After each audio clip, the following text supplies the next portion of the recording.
अभी पर ये टॉफी ने सर 10 रुपए की है। और नहीं नहीं, मुझे नहीं चाहिए, ये नकली हैं सब। अंकल आप खा कर देख लो, सुनो। और मुझे नहीं चाहिए, चलो उठो यहाँ से।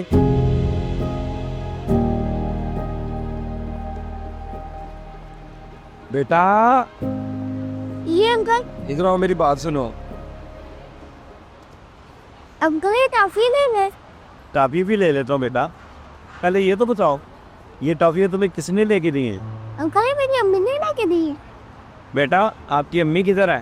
अंकल मेरी अम्मी घर पे है, बहुत बीमार रहती है। घर पे और कोई कमाने वाला नहीं है। अम्मी ने कहा तुमने ही कमाना है, और अम्मी ने कहा इसको बेचोगे तभी घर पे रोटी आएगी। बेटा तो आपने अपनी अम्मी को नहीं बोला कि मैं अभी छोटा हूँ, मैं कैसे बेच सकता हूँ?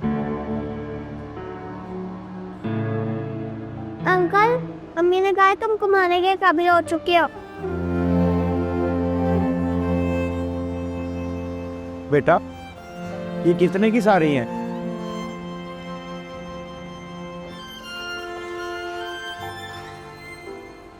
अंकल ये सारा 1500 रुपए का होगा।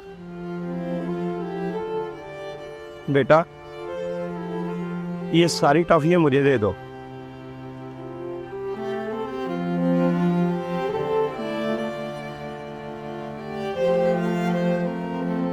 और ये 2000 रुपया आप ले लो। शुक्रिया अंकल। खुश?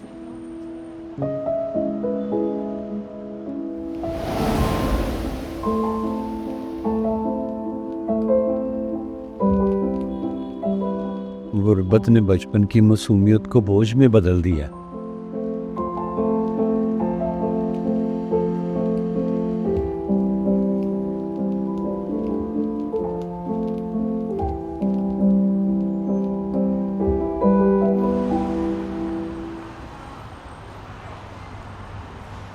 अफजल भाई किधर खोए हुए हैं?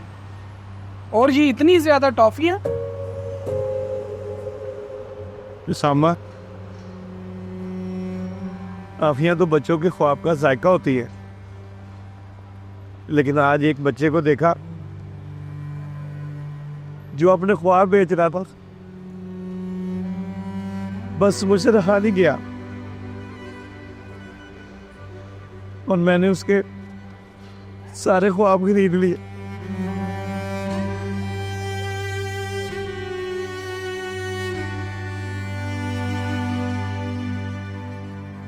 हमेशा याद रखें कि छोटी चीजें भी किसी के ख्वाब हो सकती हैं।